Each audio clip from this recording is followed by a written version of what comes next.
Hi, welcome to Moments with Mimi, and today we're going to talk about Halloween. Halloween is my favorite time of year. I just love it. It is so much fun. I love to decorate the house with lights and pumpkins and spider webs and big spiders with glowy red eyes. I love giving out the great big candy bars, and I just love it. It's a great time of year. And Halloween represents uh, a wonderful time, and it's an important holiday, and it's very ancient. It's ancient. We don't even know how old it is, but it is extremely old. And what it represents really is you've had the harvest, right? You've brought in the harvest, and now it's time to put on the mask, because we're all wearing masks and we're all imitating what we're doing here on Halloween, which is we're all imagination. No one's really dead, and we go around scaring each other or treating each other. And, you love the ones that scare you, and you love the ones that don't scare you. And you love all the imaginative great things they all come up with. And everybody kind of laughs and dances and eats candy and enjoys the day together, imagining, sharing sweets, having fun, playing games, scaring each other, knowing that there's nothing to really be scared of, because that's Mimi in the witch costume. Well, it's the same thing that we do. It's a representation of what we're doing all the time. This is a mask. Mimi's a costume. And inside is the one. And we're all just playing. And some are being, mean. And some are being ugly. And some are not. And they're all beautiful and wonderful. And it's really God inside there. So they're all so cute. It's that kind of holiday. And so then you're basically going into your imagining, rejoicing about imagination, having fun, making sure the kids know, have fun, playing your imagination. It's a great holiday. A lot of people, complicate it, try to make it more than it is, and, in an effort to destroy paganism, and, you have to come to Christianity. This is our ism. You have to believe this ism now. Tried to squish it and kill it, and we've tried to kill it by poisoning kids with Halloween candy and things like that, but it's never been stopped. It can't be stopped. It will never be stopped. It's a great holiday. It's the day when masks go on the masks, and we play out what we're doing here. And then we settle down and we give thanks that we have all this abundance of food. And then here comes the cold of winter. And then we imagine we have what we want. And it comes. And this is Christmas.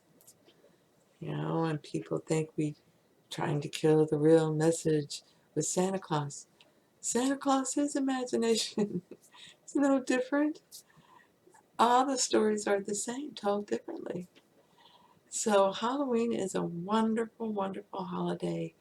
It's a great time to, get rid of the boogeymen and laugh at them and pull them out and say, ha ha ha, ha, and talk to dead auntie and sharing the treats. It's really a great holiday, and I really enjoy it. Um, it's certainly not something to scare yourself about. And we get some of the best stories out of Halloween, so for that alone, it's magnificent, like the movie Halloween, That's about, putting boogeyman under the bed. You ignored something, and now here he comes. Michael Myers here. You know, it's you would never kill anybody, but do you believe others can? That's seeing the separation.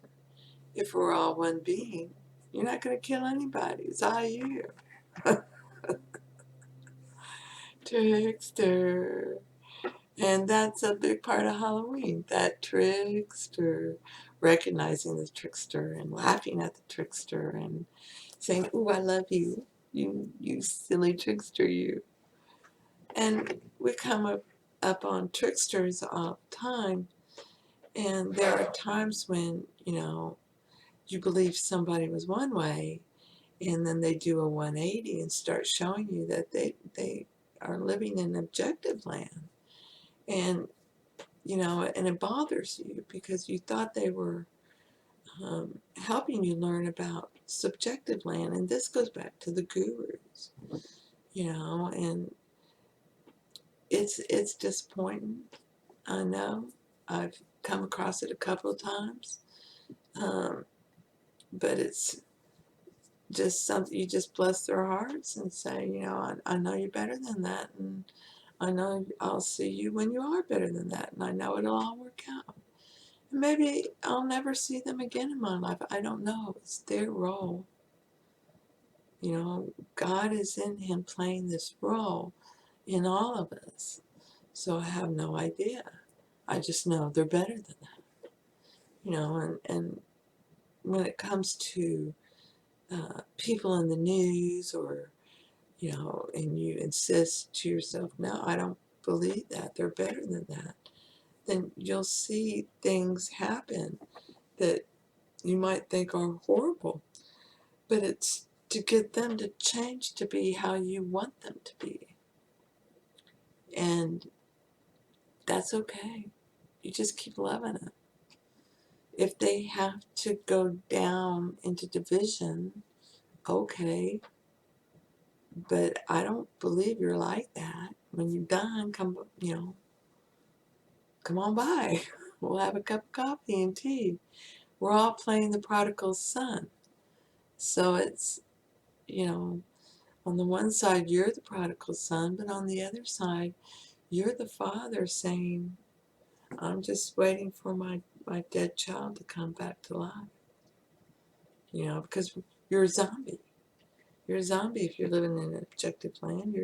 You're dead to God because you don't see that. You don't see God. God is, there's only one. So, in the Bible, it talks about the choir of angels. And the choir of angels are these different sets of desires. And there's people who are doing it unconsciously. And then there's people who are learning the laws, maybe not perfectly. They don't understand all 12 or any of it, but they know a few of them and they start implementing them. And then there's those who begin to see the world as you pushed out. And then there are those who begin to see, no, seriously, the world is you pushed out. And if you don't want to see any more of X or Y or Z out of humanity, then you need to stop believing that human beings can do this. Because they're just showing you what you've been made aware of, which is the worst of men. So it's about, I believe in the best of men. I don't care what mask you wear. I know you're little Johnny in there, and I got this big old candy bar just for you. Same thing. I know who's in there, and I'm going to love you no matter what comes out of your mouth. So I'm not going to hang around to listen to it, but I still love you. And that's the getting through the story. Because everybody has their own part to play. Okay, and some it's time to wake up, and some it's not, and that's okay. They have messages and gifts to give in their role in the story. And it's just for me to know that and to bless them and love them. But I don't interact with them. I'm not your victim. I'm not going to play that victim bully with you. I'm free of that. You have to break out of that, and I know you will. And it's that kind of thing. And is it easy getting there? Not really. And I think that's true for everyone. I think that's the hard part. I think that's what we manifest as, if you work hard, you'll be successful. No, if you work hard at catching yourself and stopping looking at it objectively and redeeming yourself and others by insisting to yourself that they're better than that, and you get into that habit of the best of men. I see the best of men. Everybody thinks they're doing good. Okay, the six of one, half dozen of another.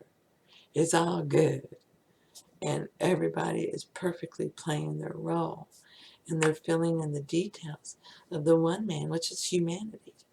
And now we're all aware of all the men in the world. So all of us are a part of what brought 7.5 billion people onto this earth. If you believed that the earth could be overpopulated and would be overpopulated, then okay, look at all these people on the earth. But that's really impossible since it's all you. So now you flip your thinking and there's plenty for all. How that happens, I don't know. But there's plenty for all. I know that. It's all relative. If you're used to only getting a cup of rice a day and you're now getting 2 10-pound bags a day, well, you're feeling pretty rich and your belly's feeling full. It's that kind of thing. It's all relative. So you just wish them all the best, and you know that it'll all get better because everyone is a part of life, and all of life is prosperous and abundant and rich and beautiful and fulfilling, and just living it and loving it and living the large life, and it's pretty great. So it's about spreading the love, and you don't have to like something, you can still love it. I don't like that skeleton costume, but I love that little boy inside it. It's that kind of thing. Halloween is a wonderful, wonderful holiday, and not enough people appreciate it for the joy and happiness it brings others, but also that seed that gets, planted in there deeper and deeper, that you're just wearing a mask and the masks come off one day. So I hope this helps. Blessings to you. Enjoy Halloween. I just had to make a Halloween video because I love Halloween. Blessings to you, and thank you. Thank you for being you.